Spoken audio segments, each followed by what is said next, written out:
Welcome to a journey into the origins of thought, where we will explore the minds that shape the very foundations of our understanding. Hello, my name is Mike, and I am the host of Mind Escape Podcast. I am happy to share my new series called Masters of Rhetoric.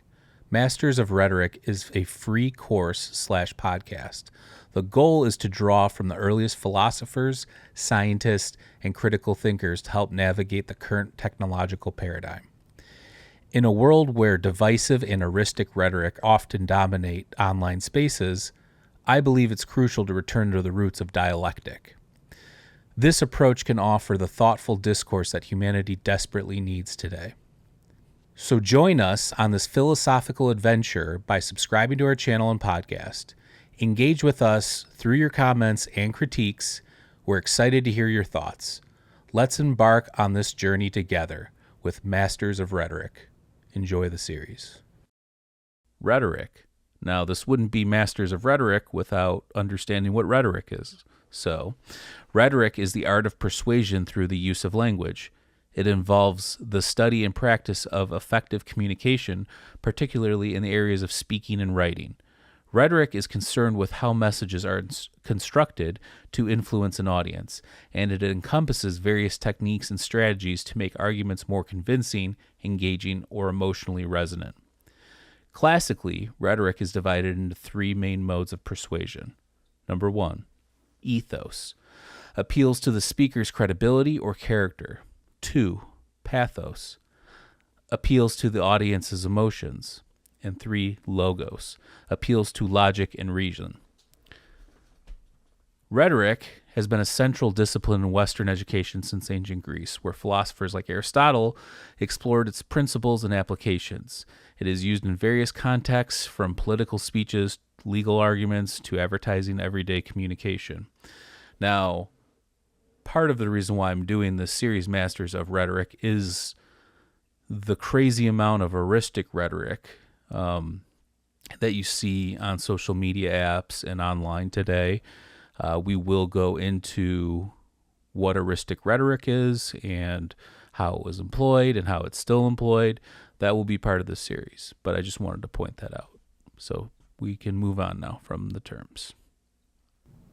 This is episode number 2 of Masters of Rhetoric. We have Socrates and Plato we will be discussing today. And if you missed the first episode, I highly recommend you go back and check it out. It is on the pre-Socratics and the first philosophers or Ionian physicists. So again, please go check that out. It does have some relevance to where Socrates and Plato and their ideas came from too. So again, I highly recommend listening or watching that episode. Here we have 2 statues. We have Socrates on the left and Plato on the right. Teacher and student. Here is the Parthenon in Athens. We'll be discussing Athens a lot in this episode. And we are going to start with Socrates. Socrates. Socrates lived from 470 to 399 BC. He was a classical Greek philosopher from Athens. He was the founder of Western philosophy and was credited with being the first moral philosopher of Western ethical thought. He did not write or record any of his teachings or philosophies, but his students Plato and Xenophon did write his philosophies and teachings, along with other contemporaries. I think Aristophanes also wrote about him in some of his plays. Plato's dialogues are the most comprehensive accounts of Socrates' teachings and philosophies, which highlight his contributions to ethics and epistemology. Socrates used Socratic irony to confuse adversaries in dialogues and debates. He also used the Socratic method, which would lead adversaries and students to critically think and ultimately to conclusions that would contradict their initial position and help further their knowledge. This was all described in one of Plato's dialogues called the Theaetetus. He was falsely accused of corrupting the youth of Athens and was executed by way of poison, which they used hemlock.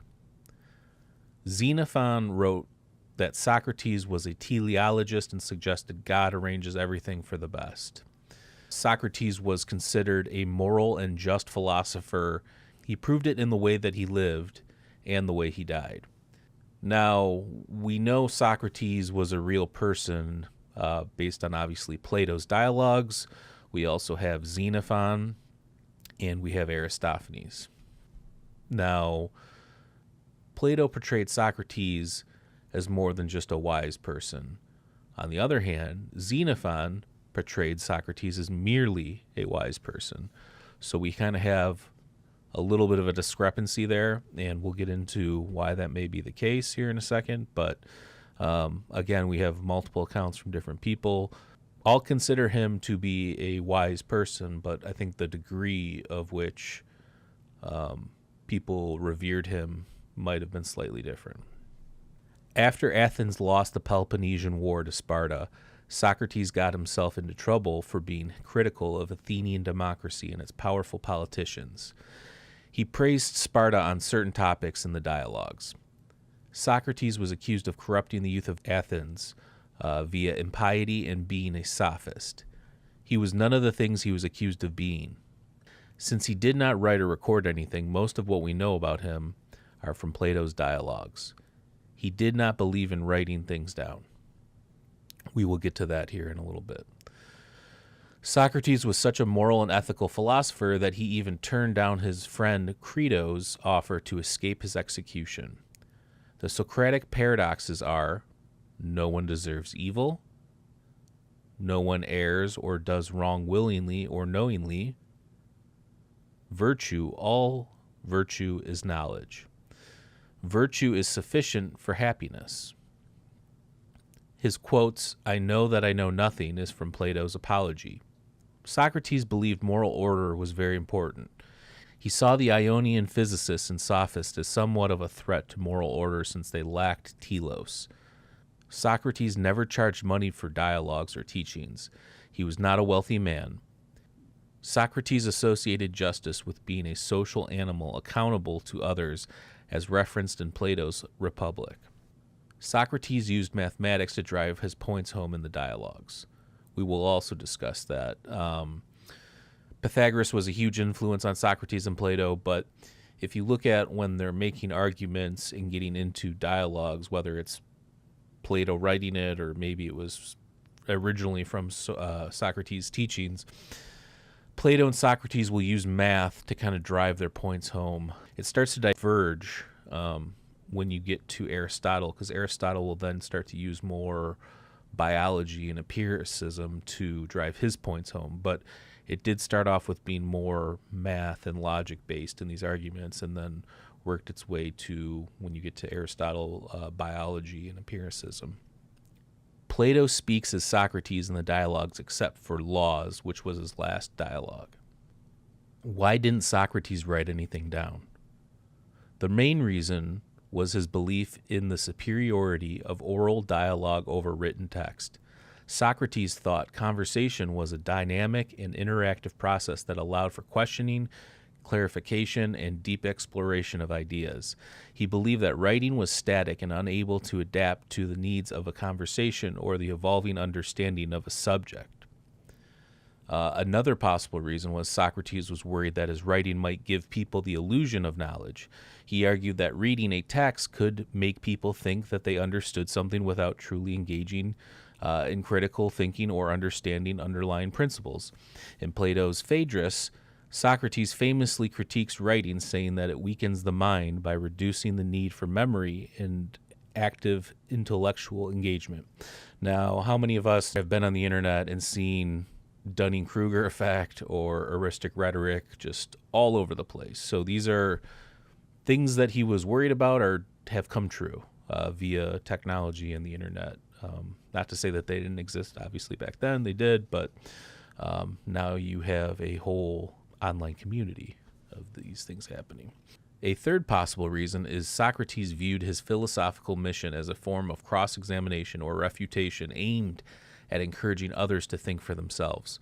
Writing might have contradicted his method, which was deeply rooted in personal, live dialogue and dialectic inquiry. Here is a statue or picture of Plato, or what he may have looked like. Here is another one. Plato lived roughly from 424 to 348 BC. He was a classical Greek philosopher from Athens. Plato was the student of Socrates, Heraclitus, and Parmenides. In episode 1, we discussed Heraclitus and Parmenides. You can go check that out. But yes, he was a student of all three of those brilliant thinkers.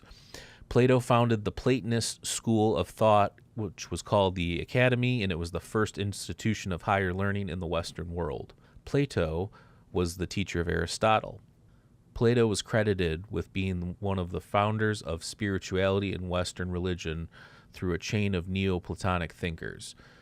We're going to discuss more of Socrates and Plato in the future, and part of that is Plato's influence. Obviously, he's influencing people to this day, but his influence on Christianity and religion and spirituality and stuff like that. So we will eventually get into that. So this is just that general background information, what we do know, kind of stuff about Plato and Socrates. But again, we will get deeper as we go into this series. So Plato created the written forms of dialogues and dialectics. Plato is also credited with Western political philosophy. Plato was the son of Ariston and Perictione. He had a sister named Protone and two brothers named Adeimantus and Glaucon. Glaucon was Plato's older brother. Glaucon was the interlocutor in the allegory of the cave, but best known as a main conversant with Socrates in the Republic.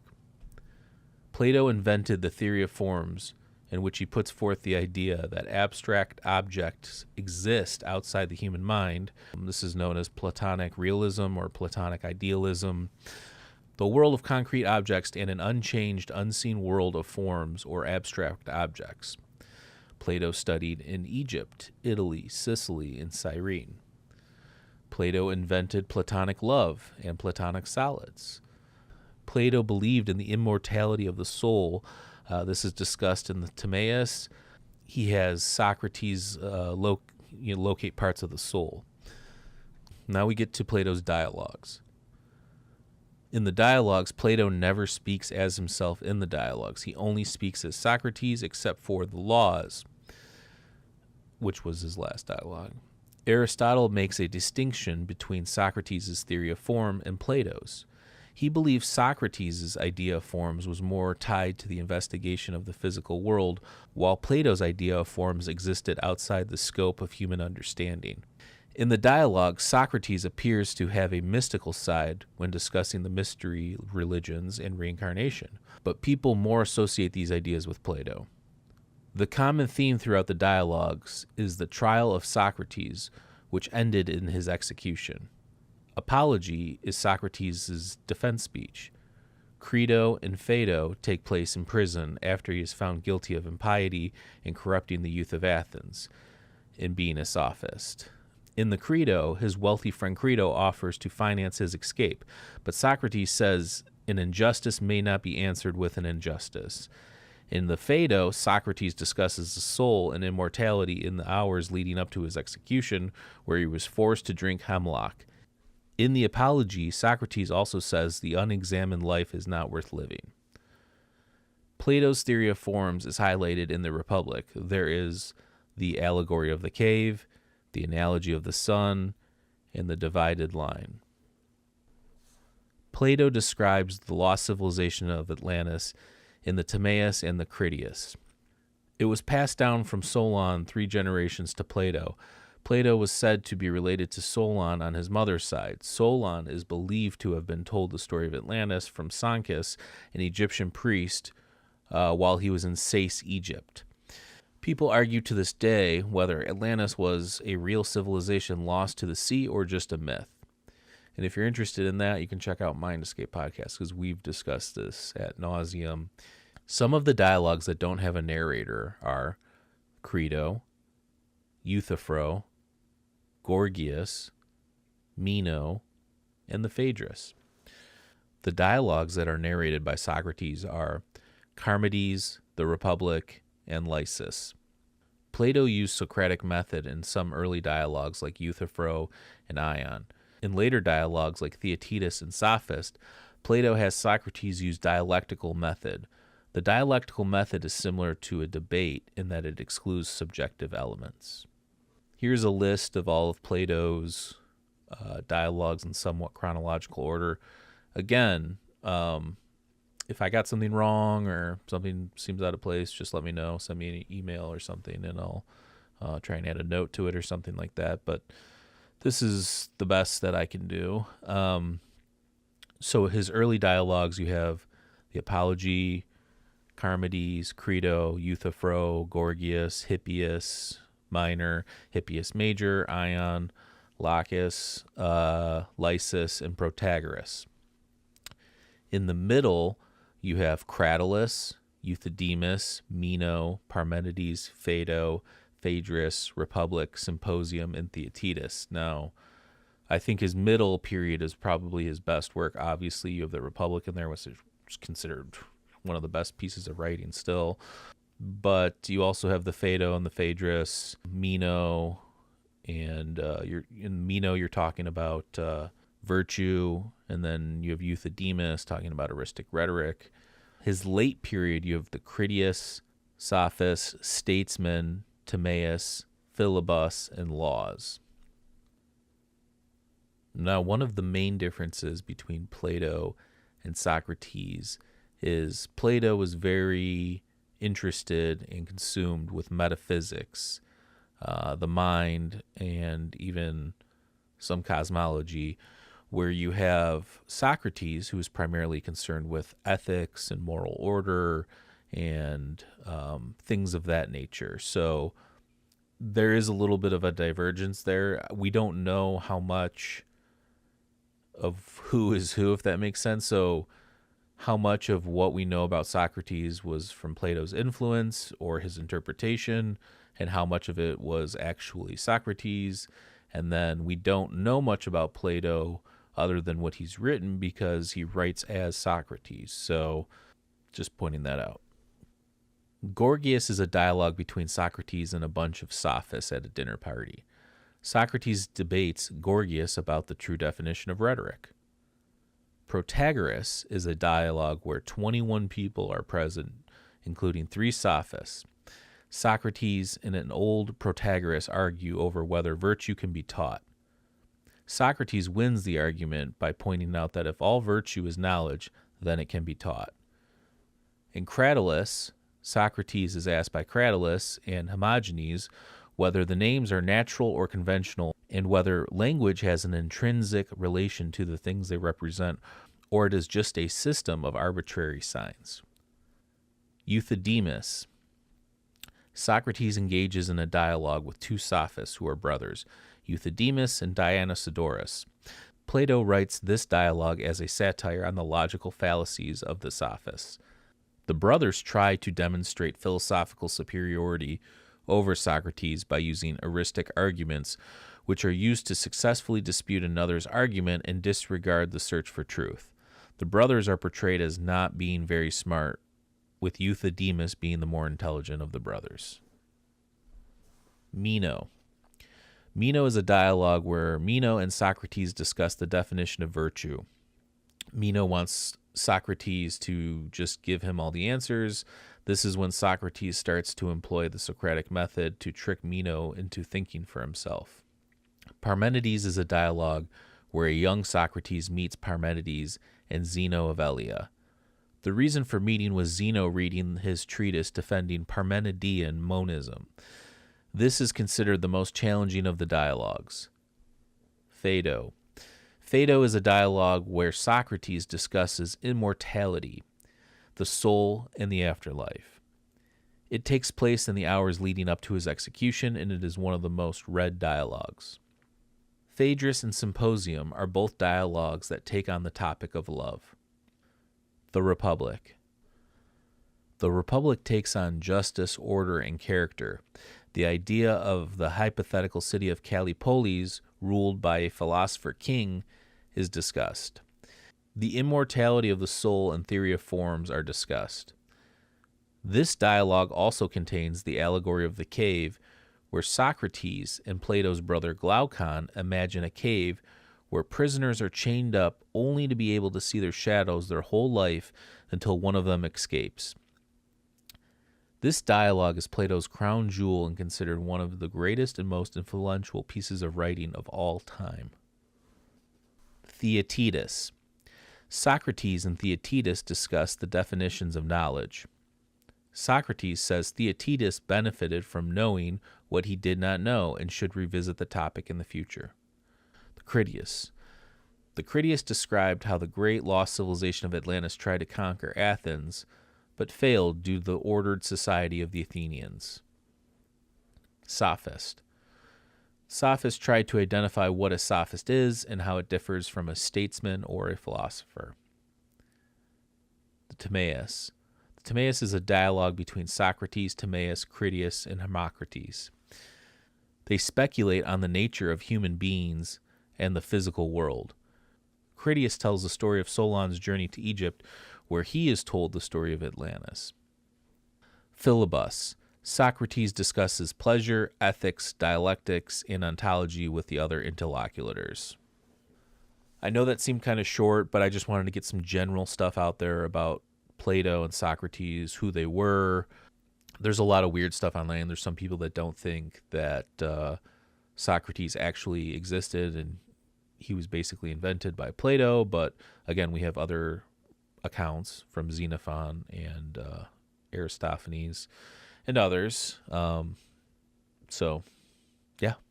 But these are the conclusions or questions that I came up with for the end. I was going to maybe add Aristotle into this, but there's just so much stuff for all three of them.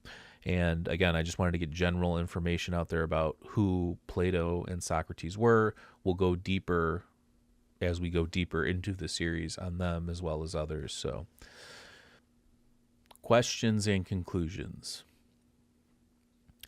Why do you think Plato's philosophies and theories have transcended thousands of years to present, given the advancements we have made technologically? Why did Plato, and for that matter Socrates, use math to drive their points home? Do you think technology is helping or hindering our evolution of consciousness? Do you think the non-teleological explanations and theories put forth by the Ionian natural philosophers were a danger to moral order like Socrates predicted? What was something you learned about Plato or Socrates that you connect to? Did this episode provide you with insights into the origins of how we got to where we are today with science and philosophy? Which one of Plato's dialogues do you think is the most relevant to this current paradigm, and why? Do you think Socrates was closer to Plato's description of him or Xenophon's? Do you think Plato was onto something when he was warning us about sophists and sophistry? Please feel free to leave any comments or critiques.